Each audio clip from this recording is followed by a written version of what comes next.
ಮಕರ ರಾಶಿಗೆ ಸೂರ್ಯನ ಪ್ರವೇಶವನ್ನು ಮಕರ ಸಂಕ್ರಾಂತಿ ಎಂದು ಕರೆಯಲಾಗುತ್ತದೆ. ಸೂರ್ಯ 14 ಜನವರಿ 2017ರಂದು ಮಕರ ರಾಶಿಯನ್ನು ಪ್ರವೇಶಿಸುತ್ತಾನೆ. ಉತ್ತರ ಭಾರತದಲ್ಲಿ ಈ ಹಬ್ಬವನ್ನು ಮಕರ ಸಂಕ್ರಾಂತಿ ಎಂದು, ಗುಜರಾತ್ನಲ್ಲಿ ಉತ್ತರಾಯಣ ಎಂದು ಕರೆಯಲಾಗುತ್ತದೆ.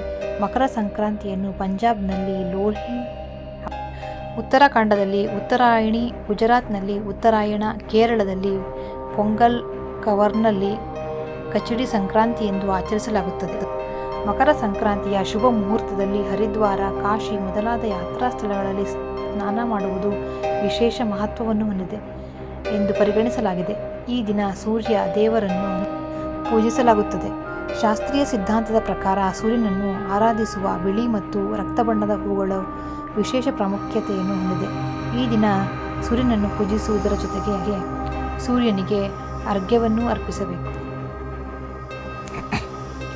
ಇತರ ದಿನಗಳಿಗೆ ಹೋಲಿಸಿದರೆ ಮಕರ ಸಂಕ್ರಾಂತಿ ದಿನದಂದು ದಾನದ ಮಹತ್ವ ಹೆಚ್ಚಾಗುತ್ತದೆ. ಈ ದಿನ ಯಾವುದೇ ಬಡವರಿಗೆ ಸಾಧ್ಯವಾದಷ್ಟು ಅನ್ನ, ಎಳ್ಳು, ಬೆಲ್ಲವನ್ನು ದಾನ ಮಾಡಬೇಕು.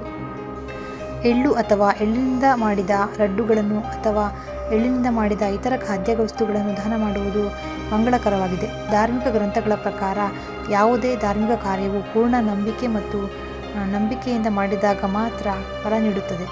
ಒಬ್ಬರು ಸುಲಭವಾಗಿ ದಾನ ಮಾಡಬಹುದಾದಷ್ಟು ದಾನ ಮಾಡಬೇಕು. ಮಕರ ಸಂಕ್ರಾಂತಿಗೆ ಸಂಬಂಧಿಸಿದ ಅನೇಕ ಪೌರಾಣಿಕ ಸಂಗತಿಗಳು ಇವೆ. ಅವುಗಳಲ್ಲಿ ಕೆಲವು ಪ್ರಕಾರ ಭಗವಾನ್ ಅಶುತೋಷ್ ಈ ದಿನದಂದು ಭಗವಾನ್ ವಿಷ್ಣುವಿಗೆ ಜ್ಞಾನೋದಯವನ್ನು ದಾನ ಮಾಡಿದರು.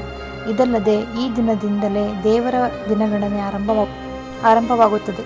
ಸೂರ್ಯನು ದಕ್ಷಿಣಾಯಣದಲ್ಲಿ ಉಳಿದುಕೊಂಡರೆ ಈ ಅವಧಿಯನ್ನು ದೇವತೆಗಳ ರಾತ್ರಿ ಎಂದು ಕರೆಯಲಾಗುತ್ತದೆ ಮತ್ತು ಉತ್ತರಾಯಣದ 6 ತಿಂಗಳನ್ನು ದಿನಗಳು ಎಂದು ಕರೆಯಲಾಗುತ್ತದೆ. ಮಹಾಭಾರತದ ಕಥೆಯ ಪ್ರಕಾರ ಭೀಷ್ಮ ಪಿತಾಮಹನು ತನ್ನ ದೇಹವನ್ನು ತೊರೆಯಲು ಮಕರ ಸಂಕ್ರಾಂತಿಯ ದಿನವನ್ನು ಆರಿಸಿಕೊಂಡನು.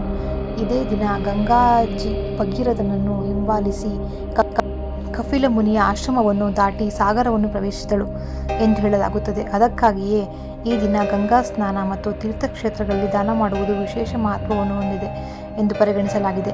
ಮಕರ ಸಂಕ್ರಾಂತಿಯ ದಿನದಿಂದ ವಾತಾವರಣ ಬದಲಾಗತೊಡಗುತ್ತದೆ. ರಾತ್ರಿಗಳು ಕಡಿಮೆಯಾಗಲು ಮತ್ತು ಹಗಲುಗಳು ದೀರ್ಘವಾಗಲು ಇದೇ ಕಾರಣ. ಸೂರ್ಯನು ಉತ್ತರ ಗೋಳಾರ್ಧದ ಕಡೆಗೆ ಚಲಿಸುವಾಗ ಬೇಸಿಗೆಯ ಋತುವು ಪ್ರಾರಂಭವಾಗುತ್ತದೆ. ಸೂರ್ಯನ ಬೆಳಕಿನಲ್ಲಿ ಶಾಖ ಮತ್ತು ತೇವಾಂಶವು ಹೆಚ್ಚಾಗಲು ಪ್ರಾರಂಭಿಸುತ್ತದೆ. ಇದರ ಪರಿಣಾಮವಾಗಿ ಜೀವಿಗಳಲ್ಲಿ ಪ್ರಜ್ಞೆ ಮತ್ತು ಕೆಲಸ ಮಾಡುವ ಶಕ್ತಿ ಬೆಳೆಯುತ್ತದೆ.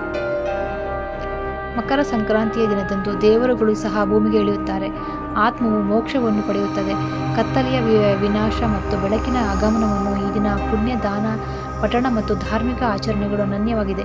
ಈ ದಿನ ಗಂಗೆಯಲ್ಲಿ ಸ್ನಾನ ಮಾಡಿ ಸೂರ್ಯನನ್ನು ಪೂಜಿಸಿದ ನಂತರ ಬೆಲ್ಲ, ಅನ್ನ ಮತ್ತು ತಿನಿಸನ್ನು ದಾನ ಮಾಡುವುದು ಶ್ರೇಷ್ಠವೆಂದು ಪರಿಗಣಿಸಲಾಗಿದೆ.